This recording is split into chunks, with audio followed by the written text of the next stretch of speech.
Good evening, my friends. Tonight, we're gathered to explore a topic that touches every one of us: how to free yourself from suffering. Suffering is part of the human experience, but it doesn't have to define us. It doesn't have to chain us. Over the next hour, I want to share with you stories, insights, and practical wisdom that can help you release the burdens that weigh you down and step into a life of greater peace, joy, and purpose. This isn't about denying pain or pretending life is perfect. It's about finding freedom within the human experience. Let's dive in. Suffering is not your identity. Let's begin with a fundamental truth. You are not your suffering. Too often, we let our pain, whether it's physical, emotional, or spiritual, become who we are. We wear it like a badge, carry it like a backpack full of bricks, and let it shape our every decision. But what if I told you that suffering is not your essence? It's not your soul. It's not your destiny. Suffering is an experience, not your identity. Let me tell you about Sarah, a woman I met years ago at one of my seminars. Sarah was in her late 30s, a single mother of two, and she carried a heaviness in her eyes that told a story before she even spoke. When she shared her story, she described a life marked by loss. Her husband had left her, her father had passed away unexpectedly, and she was struggling to make ends meet. "Dr. Dyer," she said, "I feel like suffering is all I know. It's who I am now." I looked at Sarah and asked her a simple question. Who were you before all this happened? She paused, her brow furrowed, and then she began to talk about her childhood dreams of being an artist, the way she used to laugh with her kids, the moments when she felt alive and free. I said, "Sarah, that person is still inside you. Suffering is something you're experiencing, but it's not who you are." Over the next few months, Sarah began a journey of rediscovery. She started painting again, even if just for 10 minutes a day. She began noticing small moments of joy with her children, reading bedtime stories, sharing silly jokes. She didn't erase her pain, but she stopped letting it define her. By reconnecting with her essence, the creative, loving, vibrant woman she was at her core, she began to free herself from the grip of suffering. The first step to freedom is this: recognize that you are more than your pain. You are a divine being, a spark of the infinite, temporarily housed in a human body. Your suffering is a chapter, not the whole book. The power of shifting your perspective, one of the greatest tools for freeing yourself from suffering, is learning to shift your perspective. The way you see your circumstances determines how much power they have over you. As the philosopher Epictetus said, "It's not what happens to you, but how you react to it that matters." Let me share a story about a man named Tom, who attended one of my workshops in Hawaii. Tom was a successful businessman, but he was miserable. He'd built a multi-million-dollar company, but the stress of running it was killing him. He was overweight, his blood pressure was through the roof, and he hadn't taken a vacation in years. "I'm trapped," he told me. "I can't stop working, or everything will fall apart." I invited Tom to try a simple exercise. For one day, reframe every challenge as an opportunity. Instead of seeing his workload as a burden, could he see it as a chance to practice mindfulness? Instead of viewing his employees' mistakes as failures, could he see them as moments to teach and grow? Tom was skeptical, but he agreed to try. A month later, Tom sent me a letter. He wrote, "Dr. Dyer, I thought you were nuts, but I gave it a shot. I started looking at my stress differently. When a client canceled a big deal, instead of panicking, I asked myself, what's the opportunity here? I ended up finding a new client who was an even better fit. When I felt overwhelmed, I took 5 minutes to breathe and remind myself I'm in control of my thoughts. I'm not free of stress, but I'm not suffering anymore. I'm choosing how to respond." This is the magic of perspective. Suffering often comes from the meaning we assign to events. Lose a job, it's not just a loss, It's an opportunity to explore a new path, face a health challenge. It's not just pain, it's a chance to listen to your body and prioritize self-care. The event itself doesn't change, but your relationship to it does, and that makes all the difference. Letting go of the past, another key to freeing yourself from suffering, is letting go of the past. So many of us are tethered to old wounds, resentments, and regrets.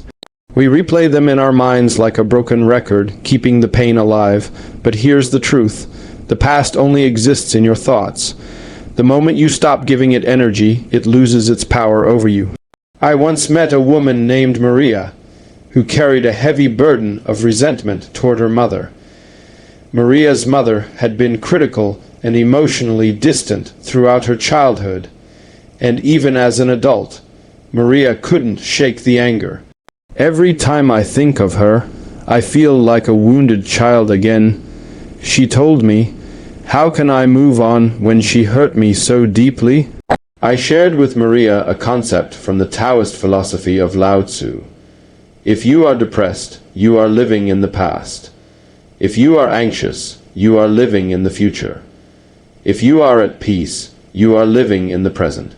Maria's suffering wasn't caused by her mother anymore. It was caused by her thoughts about her mother. I encouraged her to practice forgiveness, not for her mother's sake, but for her own. Forgiveness doesn't mean condoning what happened. It means releasing yourself from the prison of resentment. Maria began a daily practice of writing letters to her mother, letters she never sent. In them, she poured out her pain, her anger, and eventually her desire to let go. She also started meditating, focusing on the present moment rather than the past. Over time, she noticed something remarkable. The weight of her resentment began to lift. She didn't need her mother to apologize or change.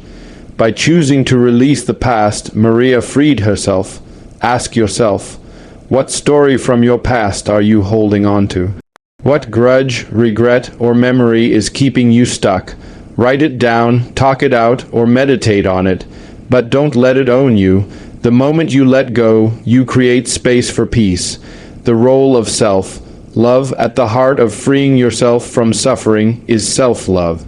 If you don't love and value yourself, you'll keep yourself trapped in cycles of self-criticism, guilt, and unworthiness.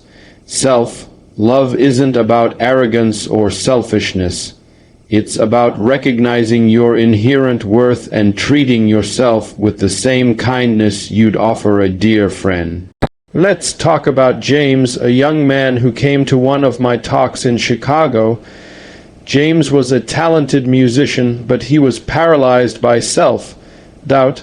He'd grown up in a family that dismissed his dreams, telling him music was a waste of time.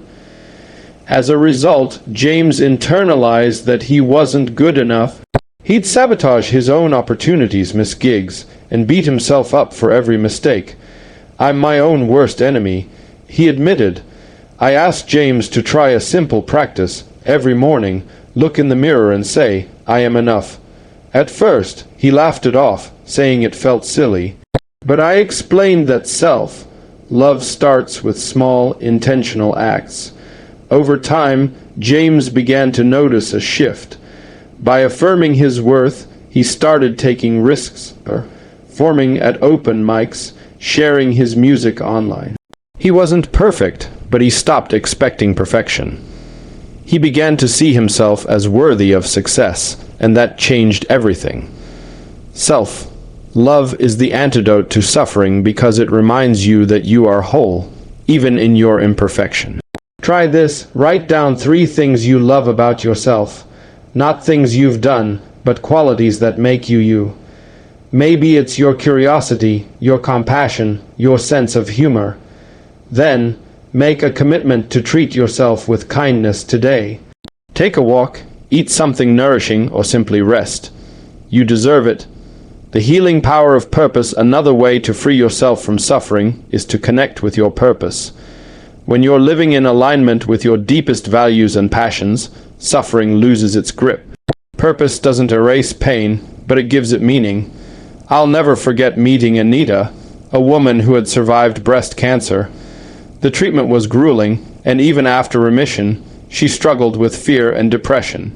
"I'm alive, but I feel lost," she told me. "What's the point of all this pain?" I asked Anita to reflect on what brought her joy before her diagnosis. She talked about her love for gardening and how she used to volunteer at a community garden. I suggested she return to that passion, even in a small way. Anita started teaching gardening classes to children in her neighborhood. She found that sharing her knowledge gave her a sense of purpose. The fear didn't vanish, but it no longer consumed her. By focusing on something bigger than herself, she transformed her suffering into a source of strength. Purpose doesn't have to be grand. It can be as simple as helping a neighbor, creating art, or learning something new. When you live with intention, you shift your focus from what's wrong to what's possible.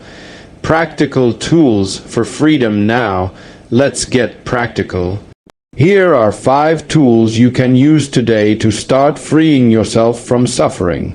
Mindfulness meditation. Spend 10 minutes a day sitting quietly, focusing on your breath.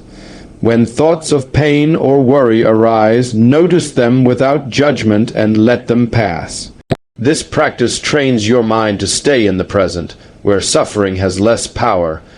Gratitude journaling. Every night, write down 3 things you're grateful for. They can be as small as a warm cup of coffee or as big as a loving relationship. Gratitude rewires your brain to focus on abundance rather than lack. Affirmations. Create a personal affirmation like "I am free to choose peace" or "I am stronger than my challenges." Repeat it daily to reinforce your power over suffering. Physical movement, exercise, yoga, or even a walk in nature can release stored tension in your body. Suffering often lives in our physical selves, and movement helps us let it go. Connection. Reach out to someone you trust, a friend, family member, or therapist. Sharing your story lightens the load and reminds you you're not alone. The spiritual dimension. Finally, let's talk about the spiritual dimension of freeing yourself from suffering. Whether you believe in God, the universe, or a higher power, connecting with something greater than yourself can be profoundly liberating. Spirituality reminds us that we are part of an infinite, loving intelligence that transcends our pain. I once spoke with a man named David who had lost his son to addiction. The grief was unbearable, and David felt like he'd never find peace again. Through our conversations, he began exploring his spiritual beliefs. He started praying, not for answers, but for connection. He described feeling a sense of presence, as if his son's spirit was still with him. This didn't erase the loss, but it gave David a sense of meaning. He began volunteering with addiction recovery groups, turning his pain into a force for good. Spirituality doesn't require a specific religion. It's about finding what resonates with your soul, whether it's meditation, prayer, or simply marveling at the beauty of a sunset. When you connect with the infinite, you realize that suffering is temporary, but your essence is eternal. Closing thoughts, my friends. Freeing yourself from suffering is not about escaping pain, it's about transforming your relationship with it. You are not your suffering. You are a divine being with the power to choose your thoughts. Release the past, love yourself, live with purpose, and connect with something greater. Start small, be gentle with yourself, and know that every step you take toward freedom is a victory. As I close, I want to leave you with a quote from Rumi. The wound is the place where the light enters you. Your suffering is not the end of your story.